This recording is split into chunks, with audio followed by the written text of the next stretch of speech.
Assalamualaikum warahmatullahi wabarakatuh. Di sini kami akan mempresentasikan hasil pekerjaan dari kelompok kami. Dengan materi akuntansi penurunan nilai aset PSAK 48. Tujuan PSAK 48 adalah menetapkan prosedur yang diterapkan entitas agar aset yang dicatat jumlahnya tidak melebihi terpulihkannya atau impairment. Aset dikatakan melebihi jumlah terpulihkannya jika jumlah tercatat aset itu melebihi jumlah yang akan dipulihkannya. Contoh bisa melalui dari penggunaan ataupun penjualan aset.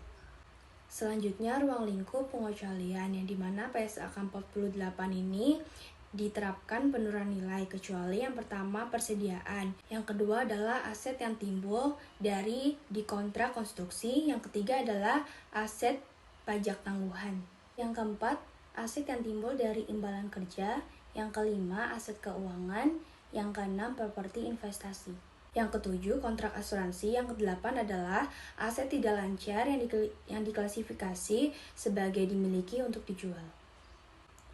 Ruang lingkup PSAK 48 berlaku untuk aset keuangan yang dikelompokkan sebagai investasi, yang termasuk entitas anak, ventura bersama, dan entitas asosiasi. Jadi, PSAK 48 itu berlaku untuk aset yang dicatat pada jumlah nilai wajar yang terdapat pada PSAK 16 atau aset tetap.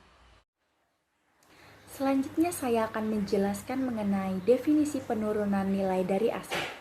Penurunan nilai dari aset merupakan suatu kondisi di mana nilai tercatat aset atau carrying amount lebih besar dari jumlah terpulihkan atau recoverable amount. Review ini akan dilakukan secara periodik dengan mengetahui ada atau tidaknya indikasi penurunan nilai. Jika nilai tercatat lebih tinggi dari nilai terpulihkan, maka aset akan mengalami penurunan nilai dan harus diturunkan sebesar nilai yang terpulihkan. Adapun konsep dan istilah penting. Yang pertama ada uji penurunan nilai atau impairment test. Yang kedua ada rugi penurunan nilai atau impairment losses. Yang ketiga ada jumlah tercatat atau carrying amount. Yang keempat ada jumlah terpulihkan atau recoverable amount. Yang kelima ada jumlah tersusutkan atau depreciable amount. Yang keenam ada nilai pakai atau value in use. Yang ketujuh ada nilai wajar dikurangi biaya pelepasan atau penjualan disebut fair value less cost to sell. Yang kedelapan ada unit penghasil kas atau disebut UPK atau cash generate unit. Yang kesembilan ada biaya pelepasan atau biaya penjualan yang disebut cost of disposal. Yang ke-10 ada aset corporate atau corporate assets. Yang ke-11 ada goodwill atau goodwill. Selanjutnya, ada pendekatan umum dari pengukuran penurunan nilai. Yang pertama, apabila perusahaan memiliki indikasi penurunan nilai, setelah dilakukan pengujian terhadap indikasi impairment, maka perusahaan akan mengakui adanya rugi penurunan nilai atau impairment losses ketika carrying amount nilainya lebih tinggi daripada recoverable amount. Yang kedua, rugi penurunan nilai adalah suatu jumlah yang merupakan selisih lebih nilai tercatat suatu aset atau unit penghasil kas atas jumlah terpulihkannya. Selanjutnya, saya akan menjelaskan materi mengenai identifikasi aset penurunan nilai. Pada akhir periode, menilai apakah terdapat indikasi suatu aset mengalami penurunan nilai. Jika ada indikasi, entitas mengestimasi jumlah terpulihkan aset. Terlepas apakah terdapat indikasi penurunan nilai, entitas harus minimal setahun sekali melakukan pengujian penurunan nilai atau impairment test. Yang pertama, aset tidak berwujud dengan masa manfaat tidak terbatas. Kedua, aset tidak berwujud yang belum digunakan. Dan yang terakhir, goodwill yang diperoleh dalam kombinasi bisnis. Identifikasi indikasi penurunan nilai. Informasi minimum yang dipertimbangkan adalah yang pertama, informasi eksternal. 1. Penurunan nilai pasar, perubahan signifikan teknologi, ekonomi, dan lingkup hukum pasar, perubahan suku bunga pasar, jumlah tercatat aset neto entitas melebihi kapitalisasi pasar. Yang kedua, informasi internal, bukti keusangan atau kerusakan fisik aset, perubahan signifikan atas penggunaan, penghentian, dan masa manfaat aset, bukti internal mengindikasikan lebih buruk dari yang diharapkan. Pengukuran jumlah terpulihkan. PSAK 48 mendefinisikan jumlah terpulihkan suatu aset sebagai jumlah yang lebih tinggi antara 1. Fair value less cost to sell, yaitu jumlah yang dapat dihasilkan dari penjualan suatu aset atau unit penghasil kas dalam transaksi antara pihak-pihak yang mengerti dan berkehendak bebas tanpa tekanan, dikurangi biaya pelepasan aset. Dan nilai pakai atau value in use, yaitu nilai sekarang yang ditaksirkan arus kas yang diharapkan akan diterima atau unit penghasil kas.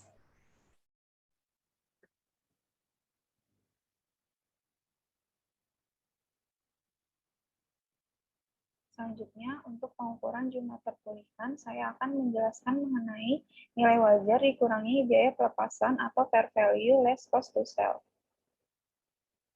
Yang pertama, dengan bukti terbaik. Harga dalam suatu perjanjian penjualan yang mengikat yang dibuat dalam suatu transaksi antara pihak-pihak yang independen disesuaikan dengan biaya tambahan yang dapat dikaitkan secara langsung dengan pelepasan aset. Lalu yang kedua, apabila tidak terdapat perjanjian penjualan yang mengikat, namun aset diperdagangkan di pasar aktif, maka dihitung berdasarkan harga pasar aset dikurangi biaya pelepasan aset tersebut.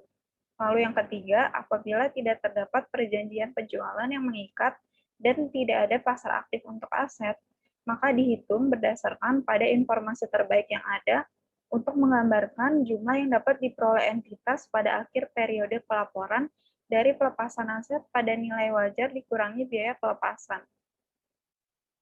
Selanjutnya, ada nilai pakai atau value in use. Hal-hal yang dapat dipertimbangkan dalam penghitungan nilai pakai aset yaitu yang pertama, estimasi arus kas masa depan yang diharapkan entitas akan diperoleh dari aset.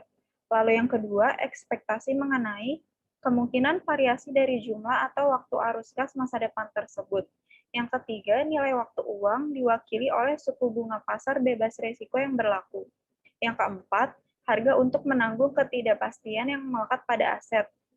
Lalu yang terakhir, yang kelima, faktor-faktor lain seperti likuiditas yang akan dipertimbangkan oleh pelaku pasar dalam menilai arus kas masa depan yang diharapkan entitas akan diperoleh dari aset tersebut. Selanjutnya, pengestimasian nilai pakai suatu aset meliputi langkah-langkah berikut. Yang pertama, mengestimasi arus kas masuk dan arus kas keluar di masa depan dari pemakaian aset dan penghentian aset.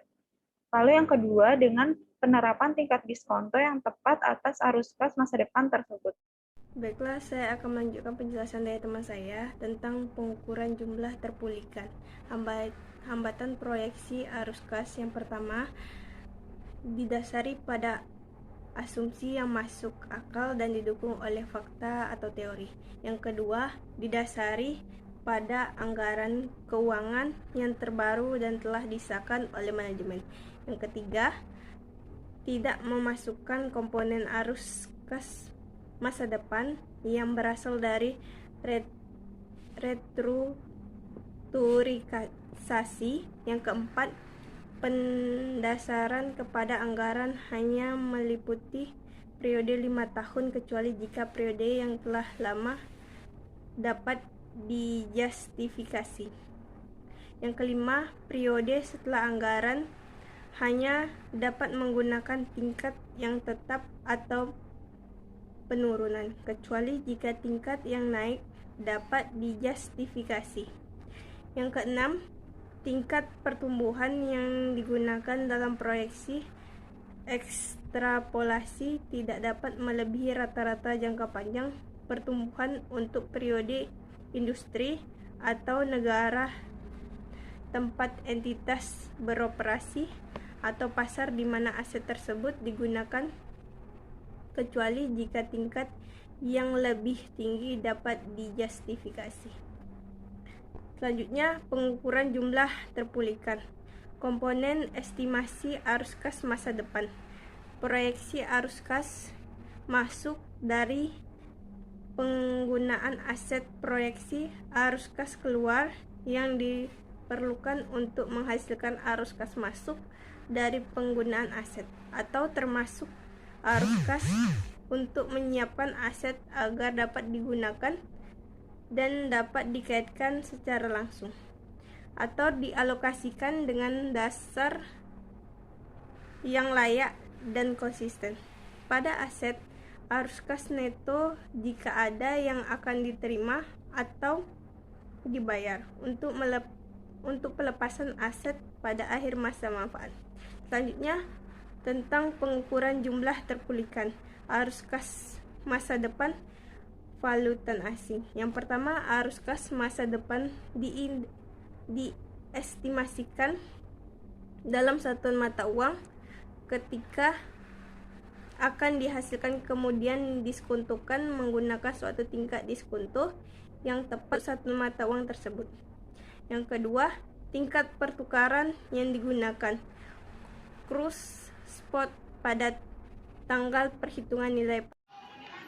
Baiklah, selanjutnya pengukuran jumlah terpulihkan. Dasar penetapan tingkat diskonto. Tingkat diskonto sebelum pajak yang menggambarkan penilaian pasar kini dari nilai waktu uang dan risiko spesifik atas aset di mana estimasi arus kas masa depan belum disesuaikan.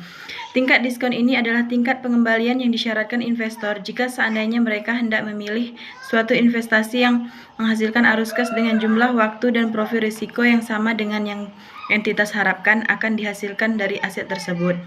Tingkat diskonto ini diestimasi dari salah satu tingkat diskonto implisit pada transaksi pasar kini terhadap aset sejenis atau rata-rata tertimbang biaya modal entitas yang tercatat di bursa efek yang memiliki aset sejenis. Pengakuan rugi penurunan nilai. Nilai terpulihkan aset kecil dari nilai tercatatnya.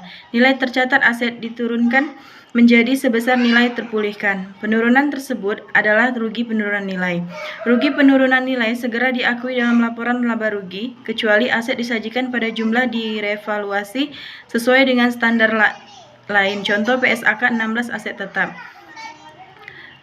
Kemudian setiap rugi penurunan nilai aset tetap revaluasian nilai wajar PSAK 16 diperlakukan sebagai penurunan revaluasi. Diakui dalam pendapatan komprehensif lain, sepanjang kerugian penurunan nilai tidak melebihi jumlah surplus revaluasi untuk aset yang sama. Rugi penurunan nilai atas aset revaluasian mengurangi surplus revaluasi untuk aset tersebut. Baik, selanjutnya ilustrasi penurunan nilai 1. Yang mana seperti contoh, misalkan PT Anggrek melakukan uji penurunan nilai terhadap pabrik yang dimilikinya. Nilai tercatat dari pabrik sebesar 400 juta. Nilai wajar dikurangi biaya untuk menjual sebesar 360 juta. Dan nilai pakaiannya sebesar 410 juta. Dapat kita lihat dari tabel di bawahnya. Selanjutnya itu ilustrasi penurunan 2. Yang mana seperti contoh, misalkan informasi PT Mawar yang tersedia sama kecuali nilai pakai dari peralatan sebesar 350 juta. Yang mana kerugian penurunan nilainya itu sebesar 40 juta dan masih penurunan nilai sebesar 40 juta. Dapat kita lihat ilustrasinya di bawah. Dan selanjutnya itu unit penghasilan kas, yang mana unit penghasilan aset atau kelompok aset terkecil teridentifikasi yang menghasilkan arus kas masuk yang sebagian besar independen dari arus kas masuk dari aset atau kelompok aset lain. Selanjutnya, jika terdapat indikasi bahwa aset mungkin mengalami penurunan nilai, maka jumlah terpulihkan diestimasi untuk aset individual tersebut. Jika tidak mungkin untuk mengestimasi jumlah terpulihkan aset individu, maka entitas menentukan jumlah terpulih dari unit penghasilan kas yang mana aset tercakup. Saya akan melanjutkan unit penghasil kas atau PK. Jumlah terpulihkan dari aset individual tidak dapat ditentukan jika A. Nilai pakai aset tidak dapat diestimasi mendekati nilai wajarnya dikurangi biaya pelepasan, dan B. Aset tidak menghasilkan arus kas masuk yang independen dari kelompok aset lain. Dalam kasus ini, nilai pakai dan jumlah terpulihkan dapat ditentukan hanya unit penghasil kas aset. Rugi penurunan nilai diakui unit penghasil kas jika jumlah terpulihkan dari unit tersebut lebih kecil dari jumlah tercatatnya, maka rugi penurunan nilai dialokasikan untuk mengurangi jumlah tercatat aset dari unit tersebut dengan urutan sebagai berikut. Pertama, untuk mengurangi jumlah tercatat atas setiap goodwill yang dialokasikan pada unit penghasil kas tersebut atau kelompok unit. Dan selanjutnya, ke aset lain dari unit tersebut atau kelompok unit dibagi pro rata atas dasar jumlah tercatat setiap aset dalam unit tersebut atau kelompok unit. Pengungkapan ini lebih ekstensif disyaratkan karena secara teknis pengungkapan merupakan langkah akhir dalam proses akuntansi, yaitu penyajian informasi dalam bentuk seperangkat penuh laporan keuangan. Nah, keberadaan dari pengungkapan ini dalam perusahaan sangat penting karena karena pada kondisi ketidakpastian pasar, ya informasi yang relevan di dalam pengungkapan laporan keuangan tersebut. Jadi, pengungkapan tambahan utama termasuk setiap UPK atau kelompok UPK yang memiliki nilai tercatat atau goodwill atau aset tidak terwujud dengan masa manfaat tidak terbatas, termasuk di sini ada dua, yaitu asumsi utama dan pendekatan manajemen yang digunakan untuk mengukur nilai terpulihkan, dan periode di mana manajemen telah memproyeksi arus kas tingkat pertumbuhan tingkat diskonto. Baiklah, saya di sini akan menjelaskan tentang pengungkapan tambahan 2013. Jumlah terpulihkan aset atau unit penghasil kas, dan apakah jumlah terpulihkan aset atau unit penghasil kas adalah nilai wajar dikurangi biaya pelepasan atau nilai pakainya. Jika jumlah terpulihkan merupakan nilai wajar dikurangi biaya pelepasan, maka entitas mengungkapkan informasi sesuai dengan tingkat hierarki sesuai PSAK 68, deskripsi teknik penilaian, yaitu level 2 dan 3, asumsi utama, yaitu level 2 dan 3. Jika jumlah terpulihkan merupakan nilai wajar dikurangi biaya pelepasan, diungkapkan penjelasan pendekatan manajemen, level hierarki, dan alasan perubahan teknik penilaian. Selanjutnya yaitu tentang unit penghasil kas, goodwill. Yang pertama, untuk tujuan uji penurunan nilai, goodwill yang diperoleh dalam suatu kombinasi bisnis harus sejak tanggal akuisisi dialokasikan pada setiap unit penghasil kas pihak pengakuisisi atau kelompok unit penghasil kas yang diharapkan memberikan manfaat dari sinergi kombinasi, terlepas dari apakah aset atau liabilitas lain dari pihak yang diakuisisi yang ditetapkan ke unit-unit atau kelompok unit-unit tersebut. Yang kedua, yaitu setiap unit atau kelompok unit yang memperoleh alokasi goodwill harus yaitu merupakan tingkat terendah dalam entitas yang goodwillnya dimonitor untuk tujuan manajemen internal dan tidak lebih besar dari suatu segmen operasi yang ditentukan sesuai dengan PSAK 5, yaitu tentang segmen operasi. Selanjutnya, yang ketiga, jika goodwill terkait dengan unit penghasil kas, tetapi belum dialokasikan ke unit tersebut harus diuji penurunan nilai ketika terdapat suatu indikasi bahwa unit tersebut mungkin mengalami penurunan nilai. Pengujian penurunan nilai tersebut dilakukan dengan membandingkan jumlah tercatat dari unit tersebut atau tidak termasuk goodwill dengan jumlah yang terpulihkannya. Setiap rugi penurunan nilai harus diakui. Yang keempat, untuk penghasil kas yang telah memperoleh alokasi goodwill harus diuji penurunannya nilai secara tahunan. Dan setiap kali apabila terdapat indikasi bahwa unit tersebut mengalami penurunan nilai, dengan membandingkan jumlah nilai tercatat unit tersebut atau termasuk goodwill dengan jumlah terpulihkannya. Jika jumlah terpulihkannya tersebut melebihi jumlah tercatatnya, unit dan goodwill yang dialokasikan ke unit tersebut harus dianggap tidak mengalami penurunan nilai. Jika jumlah tercatat unit melebihi jumlah terpulihkan, entitas harus mengakui rugi penurunan nilai.